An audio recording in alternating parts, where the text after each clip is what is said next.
tasawuf itu sendiri artinya penyaringan sebenarnya. Penyaringan artinya kalau misalkan kita melakukan suatu amalan atau suatu ibadah kepada Allah Subhanahu wa taala masih ada nyangkut-nyangkut disaring.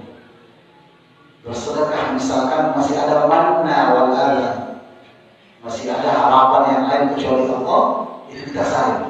Itu tasawuf kerjaannya. Berbuat ibadah misalkan melakukan sholat masih ada keinginan yang ingin kita capai selain Allah, itu tasawuf, tasfiyah namanya. Tasfiyah meninggalkan, membersihkan, memfilter niat kita, hati kita hanya kepada Allah Subhanahu wa taala. Berangkat ke masjid atau melakukan i'tikaf di masjid, apa yang kita inginkan? Bapak-bapak, i'tikaf di masjid apa yang diinginkan? Apa yang diinginkan? Ada orang yang melakukan kebaikan pertama karena ingin mendapatkan surga. Ya. Ada juga orang yang melakukan suatu kebaikan karena takut daripada siksa Allah. Ada juga orang yang melakukan dua-duanya, tidak mengharapkan imbalan surga dan juga tidak takut kepada siksa Allah, tapi mengharapkan ridho Allah Subhanahu wa taala. Target daripada ilmu tasawuf itu di situ. Target daripada ilmu tasawuf itu bagaimana menjadi tingkatan martabatul ihsan, yaitu menggapai ridha Allah Subhanahu wa taala.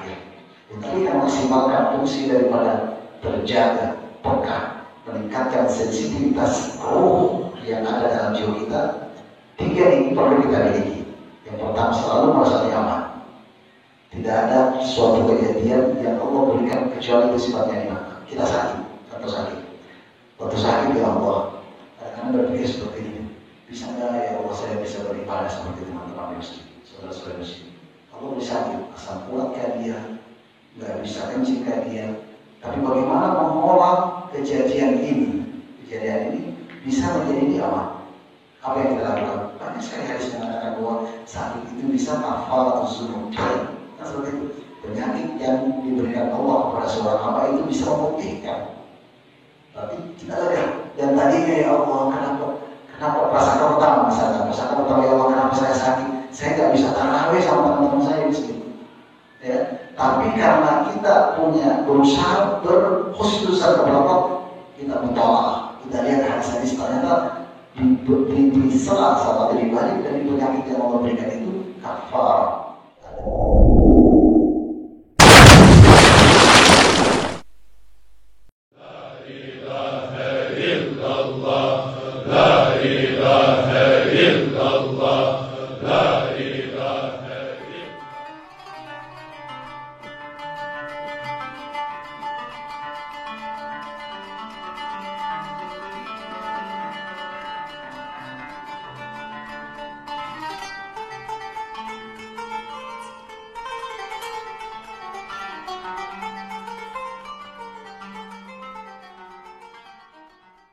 Bismillahirrahmanirrahim. Alhamdulillah al-wahid al-ahad al-qayyum as-samad al-latif al-qarib alladhi amtara sarair al-arifin qara'im al-kilam min ghamam al-hikam wa alahum lahu lawahid al-qadari fi safah al-alam wa dallahum ala aqrab as-subul ila al-manhaj al-awwal wa raddahum min takharruq al-'ayal ila 'ayn al-azali wa basta bihim thakha'iruh وأولاهم على شهادة وأشهد أن لا إله إلا الله وحده لا شريك له الأول والآخر الظاهر والباطن الذي مد ظل التكوين على الحقيقة مدا طويلا ثم جعل الشمس التمكين صفرا عليه دليلا ثم قام ظل التفرع منه لخطا يسيرا والصلاة والسلام على صديقه الذي أقسم به في إقامة حقه محمد وآله كثيرا. Bapak yang dimuliakan Allah Subhanahu wa taala, kita lanjutkan ta'lim kita. Kemarin kita sudah sama-sama mendengarkan bahwa tasawuf merupakan disiplin atau disiplin keilmuan dalam agama Islam yang tidak bisa dipisahkan dari iman, Islam, dan ihsan. Jadi merupakan bagian tak terpisahkan dari agama kita. Kata tasawuf itu sendiri artinya penyaringan sebenarnya. Penyaringan artinya kalau misalkan kita melakukan suatu amalan atau suatu ibadah kepada Allah Subhanahu wa taala masih ada nyangkut-nyangkut misalnya. Bersedekah misalkan masih ada manna wal adha. Masih ada harapan yang lain kecuali Allah, itu kita saring. Itu tasawuf kerjaannya. Berbuat ibadah misalkan melakukan sholat masih ada keinginan yang ingin kita capai selain Allah, itu tasawuf, tasfiyah namanya. Tasfiyah meninggalkan, membersihkan, memfilter niat kita, hati kita hanya kepada Allah Subhanahu wa taala. Berangkat ke masjid atau melakukan i'tikaf di masjid, apa yang kita inginkan? Bapak-bapak, i'tikaf di masjid apa yang diinginkan? Apa yang diinginkan? Ada orang yang melakukan kebaikan pertama karena ingin mendapatkan surga. Ya.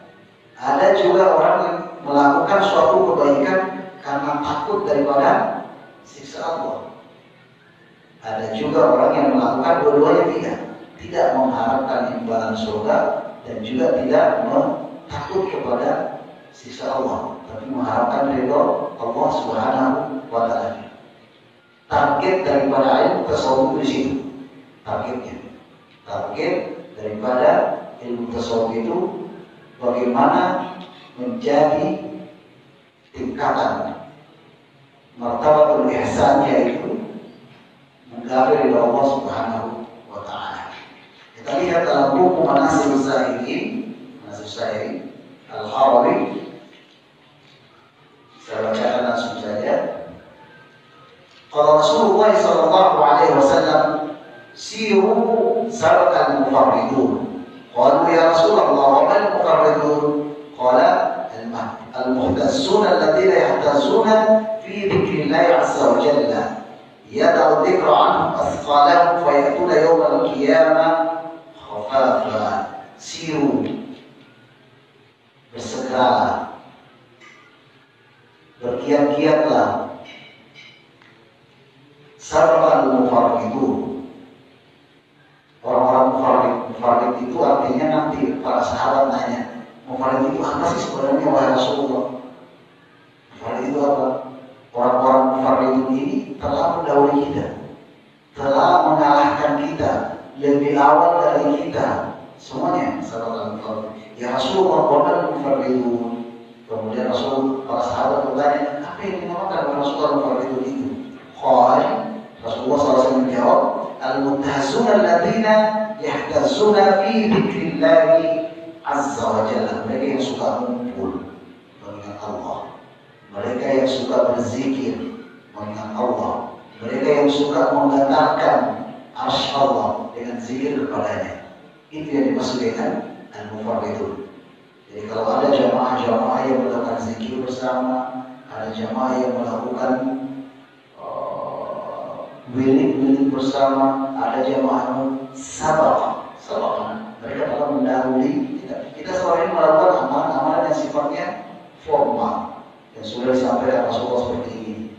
Kalau sholat sunnah seperti ini, kalau sholat hajat seperti ini. Tapi al-mufarridun, mereka sudah mendahului kita. Mereka melakukan semua hal itu dan ditambah dengan zikir kepada Allah Subhanahu wa taala. Ya Allah, dzikra anhum as'alahum wa yatuna yawmal qiyamati khafafa. Mereka menjadikan zikir itu sebagai makanan. Subhanallah, subhanallah, subhanallah, subhanallah, subhanallah. La ilaha illallah, la ilaha illallah, la ilaha illallah, la ilaha illallah, la ilaha illallah, la ilaha illallah. Apa batas? Mulai dari bangkit, alhamdulillah. Mulai dari bangkit. Buku ini mencoba memberikan kita pengertian khutbah dilakukan, yang kita lakukan untuk mencapai martabat al-ihsan. Apa yang kemarin kita jelaskan tentang ihsan? Al-ihsan itu adalah ta'budullah ka'annaka tarahu. Al-ihsan yang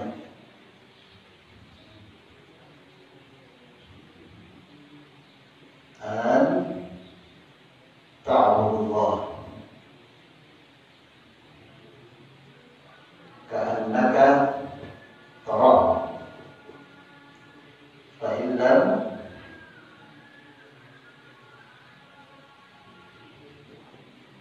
tarahu fa innahu yaraka. Menyembah Allah sama seperti kita melihatnya. Ketemu sama presiden sama seperti kita wajhan wajhin, bertatap muka. Seperti itu targetnya ini. Antara Allah karena ta'ala, karena ta'ala. Seperti itu. Ada beberapa step yang diberikan oleh Al-Harawi. Yang pertama adalah ada 10 step. Ada yang dinamakan al-bidayat. Al-bidayat awal-awal. Apa saja yang dilakukan seseorang untuk sampai pada martabat tingkatan seperti ini. Al-bidayat awal-awal. Al-bidayat ini juga ada 10. Yang pertama adalah al-yaqazah. Al-yaqazah. Ini yang akan kita bahas pada subuh yang berbahaya. Al-yaqazah. Yaqazah artinya terjaga. Yaqazah artinya peka terhadap apa yang Allah Subhanahu wa taala ciptakan. Peka terhadap semua keesaan, keagungan Allah Subhanahu wa taala. Al-yaqazah. Buku ini mencoba memberikan informasi kepada kita bagaimana meningkatkan sensitivitas hati kita, kepekaan, terjaga. Bukan sekadar terjaga, tapi ada peka di situ. Hati kita. Saya tanya bapak-bapak, misalkan, ketika misalkan dari tumbuhan hujan kita tanam, semuanya ada biji ini, ada biji itu, ada biji macam-macam, kita tanam, disiram dengan air yang sama, kenapa bisa tumbuh air? Sensitivity itu yang ingin ditingkatkan sih, lihat apa? Contoh kecil, contoh lain misalkan, ketika kita misalkan mau keluar rumah, tiba-tiba hujan. Kesan pertama yang kita dapatkan dalam berinteraksi dengan alam, kita berinteraksi dengan alam dulu dengan ayat-ayat Allah. Kesan pertama, saya mau keluar rumah, mau pergi kerja, kantoran pagi-pagi, tiba-tiba hujan. Kesan kita gimana? Paling kesan. Kesannya baik. Baik. Tidak semua orang seperti itu. Tidak semua seperti itu. Ada yang mengatakan, alhamdulillah hujan. Mudah-mudahan manfaat bagi makhluk Allah yang lain. Ada juga yang kesannya seperti ini. Ya Allah, hujan lagi. Kan begitu kan? Hujan lagi. Nah, sensitivitas ini kita, buku ini mencoba mengajarkan kepada kita bagaimana mengubah pola pikir kita. Itu kan sebenarnya sistemnya kan dari begini kan, dari hati, ini hati, akal, kemudian perilaku. Perilaku ini kan ada dua, ada yang sifatnya aksi, ada yang sifatnya ucapan, ya kan? Nah, dari hati awalnya. Untuk mengetahui hati seseorang bisa dilihat dari aksi dan ucapannya. Seperti itu kan? Hujan. Aduh, hujan deh. Macet lagi. Macet lagi. Semuanya dari hati. Yang ini kita kelola. Buku ini memberikan kita pengertian bagaimana mengelola husnuzan kita kepada Allah. Bagaimana mengelola prasangka baik kita kepada Allah Subhanahu wa taala. Apapun yang Allah Subhanahu wa taala ciptakan, kejadian apapun, siapa yang bisa? Tidak ada yang lain yang melakukan kejadian dalam dunia ini kecuali Allah. Semua sebab sudah diciptakan Allah. Semua sebab sudah diciptakan Allah. Kalau kita melakukan ini, konsekuensinya seperti ini. Kalau kan itu kita sepakati, itu namanya di dalam istilah namanya sunan alam. Sebab akibat, sudah ada sebab akibat. Kalau kita termasuk, sekarang kita posisikan diri kita termasuk dalam golongan ahlus sabar atau termasuk golongan yang bukan ahlus sabar. Dan ada seperti itu, ada orang yang tiba-tiba merasakan dirinya enggak, saya terlalu dekat dengan Allah, saya nggak perlukan dia. Kenapa? Semuanya sudah ditentukan. Jadi penggolongan diri kita ini, penggolongan yang itu yang akan kita garap pada dunia dia pasal kepekaan, sensitivitas hati, ya. Sehingga itu yang kita kelola. Sejauh mana perasaan baik kita kepada Allah Subhanahu, mau dalam muamalah maupun dalam ibadah. Misalkan dalam ibadah kan ada akhlak. Dan Rasulullah SAW melarang kita tergesa-gesa sini, ditahan dalam misalnya tergesa-gesa. Kenapa? Itu akhlak kita kepada Allah, supaya ketika kita sampai nanti di saf-saf itu tidak terbobo-bobo, tidak napas kita tidak tapi teratur baik, baru kita menghadap kepada Allah Subhanahu wa Ta'ala. Itu akhlak kita kepada Allah. Semuanya jadi al-iqazah kepekaan ini. Itu interaksi kita tadi. Kenapa Rasulullah interaksi kita kepada hadis daripada Rasulullah? Kenapa kira-kira Rasulullah malah kita tergesa-gesa? Karena mengingat kita betul-betul dalam kondisi prima untuk menghadap kepada Allah Subhanahu wa Ta'ala. Semua yang diciptakan Allah, semua nikmat yang Allah berikan kepada kita. Al-iqazah ini ada 3 yang harus kita penuhi sehingga bisa memaksimalkan kebenaran kita kepada Allah Subhanahu wa Ta'ala. Kita lihat apa yang beliau sampaikan. Yang pertama adalah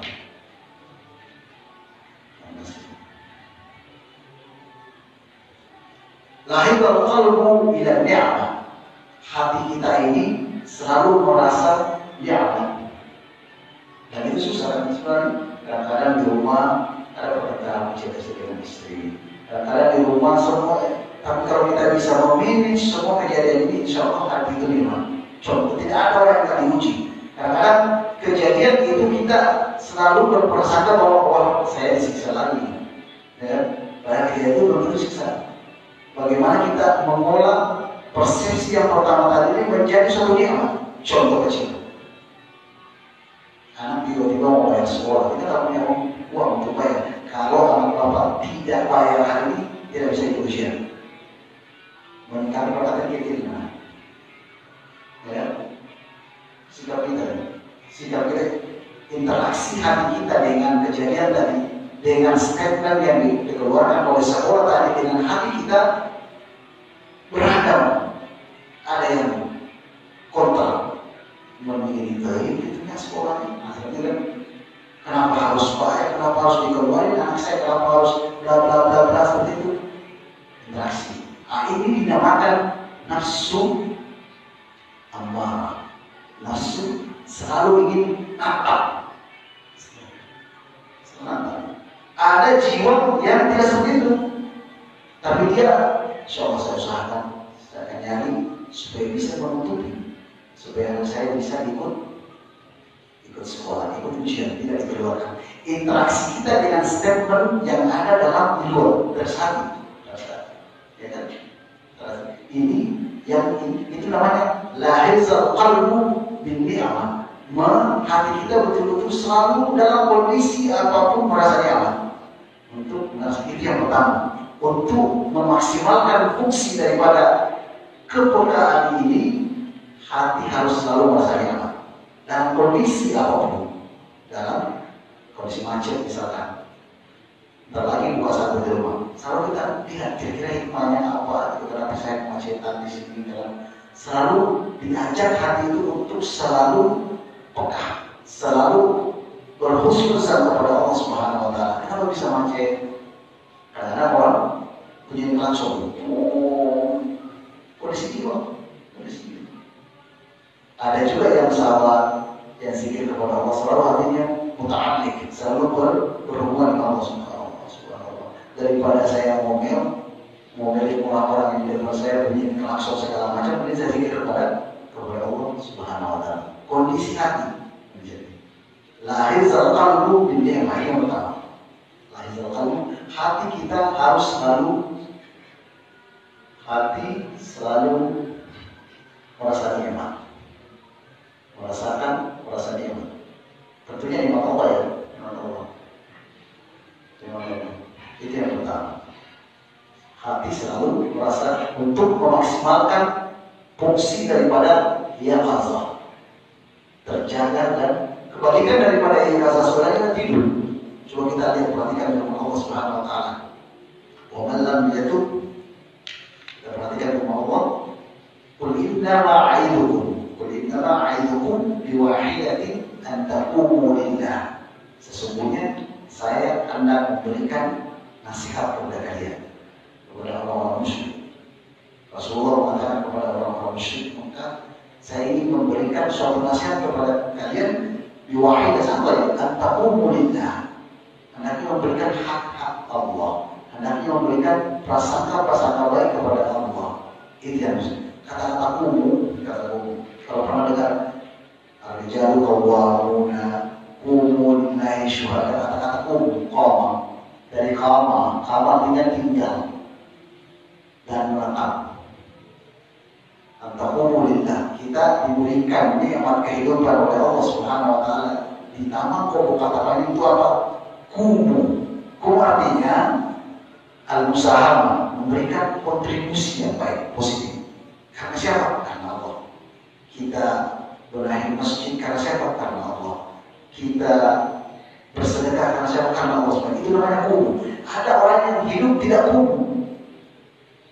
Ya udah, mau apa ke orang di luar itu enggak. Kalau kita dapatkan kalimat dalam Al-Quran, misalkan ada kalimat dalam bahasa Arab, qama Rasulullah sallallahu alaihi Makkah. Qama Rasulullah sallallahu alaihi wasallam di Makkah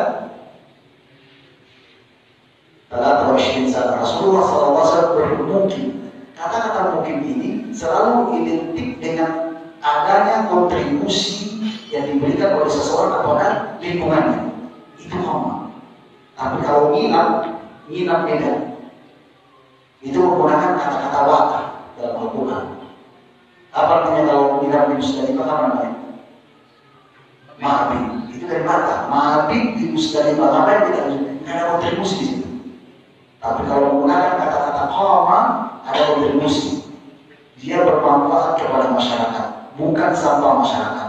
Dia memberikan tapi keluarnya dalam rangka al-yaqazah kepada Allah Subhanahu wa taala. Semua perilaku yang dilakukan dalam masyarakat itu semua berawal daripada kepekaannya dia kepada Allah Subhanahu wa taala. Saya melakukan ini karena Allah. Saya berusaha karena Allah. Saya mendidik anak saya karena Allah. Saya menyekolahkan anak saya karena Allah. Semuanya karena Allah. Kepekaan. Jadi lahir qalbu selalu merasa nikmat, Dengan adanya kaum tadi ini, melakukan sesuatu apapun selalu nikmat. Tidak pernah ada kata lelah, tidak ada namanya. Kan itu yang dilakukan Rasulullah. Saya kadang-kadang berpikir, gimana Rasulullah bisa kurun waktu 23 tahun itu bisa membawa kembalinya menjadikan Islam besar seperti itu sampai sekarang ini. Kita pernah nyobain nggak kita nih? Kita baru dari pasar baru, tiba-tiba nyampe di rumah, aduh capek sekali ya Allah. Dan Rasulullah harus ketemu dengan para sahabatnya aja. Ada peperangan, ngurus keluarga, ngurus kita apa? Ya, keluarga juga sedikit, istri cuma satu. Rasulullah berapa istrinya? Ya, ada yang mengatakan riwayat 4, ada yang mengatakan 9, ada yang mengatakan 11. Kita istri satu, kerjaan juga tidak, tapi kita baru capek perasaan. Bisa dibayangin ya? Itulah kenapa alasan menggunakan kata-kata qama wa antaqumu lillah. Harus berusaha, harus memberikan manfaat kepada lingkungan kita karena Allah Subhanahu wa taala. Ini dilakukan oleh Rasulullah sallallahu alaihi wasallam. Wa annahu lillahi kadama ada yang tahu lillahi walidin. Seperti itu. Jadi yang pertama yang kita harus munculkan adalah hati selalu merasa nyaman. Yang kedua adalah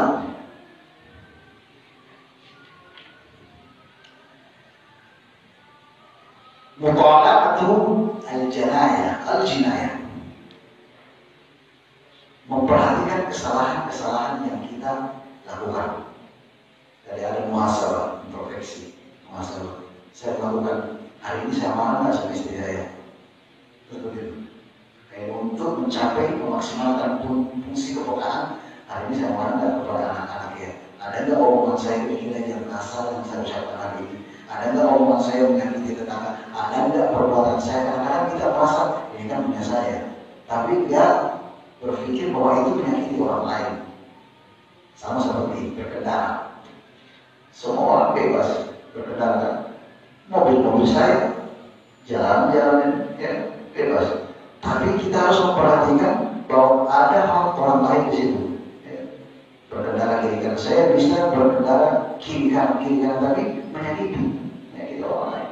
Nah, itu namanya mutala'atu al-jinayah. Selalu memperhatikan kesalahan-kesalahan yang kita lakukan. Ada muhasabah. Kapan kesalahan itu kita bisa introspeksi? Kapan ketika kita zikir, selesai sholat, assalamualaikum, kita zikir ya Allah. Banyak sekali dosa yang saya lakukan. Kita kumpulkan dosa-dosa kita yang dari dulu, yang semenjak SMA misalkan, semenjak kita balik pergi dengan yang bukan muhrim kita, kesana kemari bukan tangan segala itu kita kumpulkan semua. Dosa kita kepada orang tua, dosa kita kepada ibu, dosa kita kepada ayah, dosa kita ketika mengambil hak orang lain, dosa kita itu namanya mutala'atu al-jinayah. Memunculkan semua dosa-dosa yang kita pernah lakukan. Kita pernah menyakiti orang, pernah nyuri, pernah zina mata, zina tangan, pernah bla bla bla semua. Mutala'atu al-jinayah. Untuk memaksimalkan fungsi daripada al-yaqazah. Itu yang kedua. Dan yang terakhir, yang ketiga adalah al-intibah li ma'rifati az-ziyadah wa nuqsan fil ayyam. Yang kedua adalah introspeksi. Apa bahasa Indonesia? Evaluasi diri.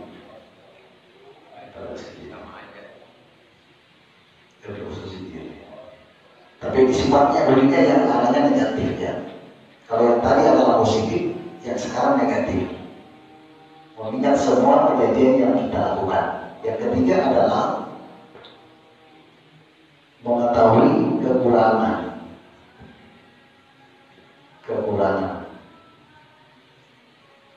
dan kelebihan.